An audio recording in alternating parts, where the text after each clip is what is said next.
अब देखते हैं 7 से विभाजकता। 7 से विभाजकता के लिए हम क्या करेंगे, कोई संख्या मान लो आपको दे रखी है और उनके अंतिम अंक को 2 से गुणा करके बाकी शेष जो संख्या बच गई उनमें से घटाते हैं। देखो अंतिम अंक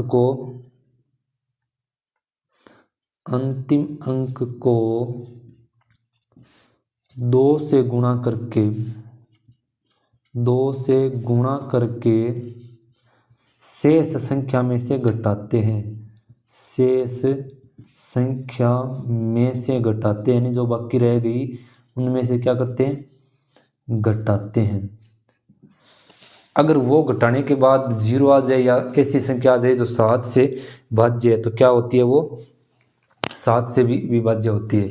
देखो कोई संख्या मान लो आपको दे रखी है 203, ये संख्या क्या 7 से भाज्य है, ये चेक करने के लिए क्या करते हैं, देखो अंतिम अंक इसमें क्या है 3 है, इसको क्या करना है 2 से गुणा करना है, 3 गुणा 2 हो गया। अंतिम अंक को 2 से गुणा करके शेष संख्या में से घटाते हैं। शेष यानी इसमें पहले क्या बच गया 20, तो इसमें से इनको घटाते हैं। 20 माइनस 3 गुणा 2 कितना हो गया 6, 20 माइनस 6 कितना होता है 14, यानी 14 7 से भाज्य यानी भाज्य है, तो ये पूरी संख्या क्या हो जाएगी 7 से भी भाज्य हो जाएगी। बस इतना सा करना होता है आपको, और इसके लिए आपको अलग से वीडियो भी उपलब्ध करवा देंगे क्योंकि ये थोड़ा अच्छा रूल है। 8 से विभाजकता में क्या करते हैं, 8 से विभाजकता में क्या है, ऐसी संख्या जिसके अंतिम 3 अंक 8 से भाज्य हो, अंतिम 3 अंक 8 से क्या हो भाज्य हो, वो क्या होता है, पूरी संख्या 8 से भी विभाज्य होती है। देखो कोई संख्या मान लो आपको 9 7 1 2 इस प्रकार से दे रखी है, इसको 8 से भाजकता चेक करने के लिए क्या करेंगे, अंतिम 3 अंक में क्या 8 का पूरा भाग जा रहा है, देखो 8 8 64 बच गए, 7 9 8 72 यानी पूरा भाग जा रहा है। अगर अंतिम 3 अंक में 8 का पूरा भाग जा रहा है तो वो पूरी संख्या भी क्या हो जाएगी 8 से भाज्य हो जाएगी। अब देखो 9 से विभाजकता, 9 से विभाजकता में क्या है, सेम 3 के रूल की तरह। 3 का रूल क्या था, यानी अंकों का योग करना था हमको, अंकों का योग अगर 3 से भाज्य हो रहा है तो वो 3 से भी भाज्य हो रही थी पूरी संख्या। उसी प्रकार से 9 इसमें क्या करते हैं, अंकों का योग करते हैं, अंकों का योग करते हैं। अगर वो 9 से भाज्य आ रहा है तो कोई वो संख्या क्या हो जाएगी 9 से भाज्य हो जाएगी। देखो एग्जांपल देखो 567 दे रखा है हमको। अब क्या करना है, 9 से भाजकता चेक करने के लिए इसके अंकों का योग करते हैं 3 की तरह।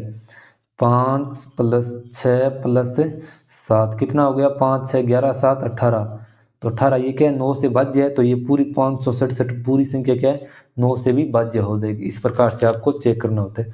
और 10 से भाजकता इसमें तो कुछ है ही नहीं, क्या करना है, अंतिम अंक क्या होना चाहिए 0 होना चाहिए, अंतिम अंक क्या हो 0 हो, तो वो 10 से भाज्य हो जाएगा, इसमें तो कुछ है ही नहीं। अब देखो आगे देखते हैं 11 से विभाजक। देखो 11 से विभाजकता में क्या होता है, कोई संख्या दे रखी है उसका क्या है, विषम स्थान पर जो अंक है ना उनके अंकों का योग करना। पहले विषम स्थान पर अंकों का योग,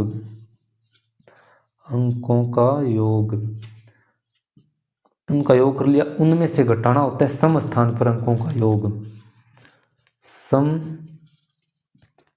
स्थान पर अंकों का योग, यानी कोई संख्या दे दी आपको जितने भी अंकों की 4 5 3, उनमें विषम स्थान पर अंकों का योग माइनस करना है सम स्थान पर अंकों का योग। अगर वो 0 आ रहा है या 11 से भाज्य हो रहा है, 11 से भाज्य हो रहा है तो वो पूरी संख्या क्या हो जाएगी 11 से भाज्य हो जाएगी। देखो एग्जांपल देखो, कोई मान लो आपको 1210 इस प्रकार से कोई संख्या दे रखी है, तो सबसे पहले क्या करना है, विषम स्थान पर अंकों का योग हो रहा है ना, देखो विषम स्थान कौन से, 1 हो गया और 3 नंबर पर आ रहा है, इनको योग कर लो, 1 + 1 कितना हो गया 2, माइनस सम स्थान पर अंकों का योग 2 और 0 का योग कितना हो गया 2। अगर ये 0 आ रहा है या 11 से भाज्य है तो ये पूरी संख्या क्या हो जाएगी 11 से भाज्य, यानी 0 आ रहा है तो ये 11 से भाज्य हो जाएगा। कोई संख्या और देख लो। इसी प्रकार से 1385 आपको देखो कोई संख्या दे रखी है, ये कैसे चेक करेंगे? विषम स्थान पर अंक कौन से? 8 और 1 9, और सम स्थान पर 5 3 8।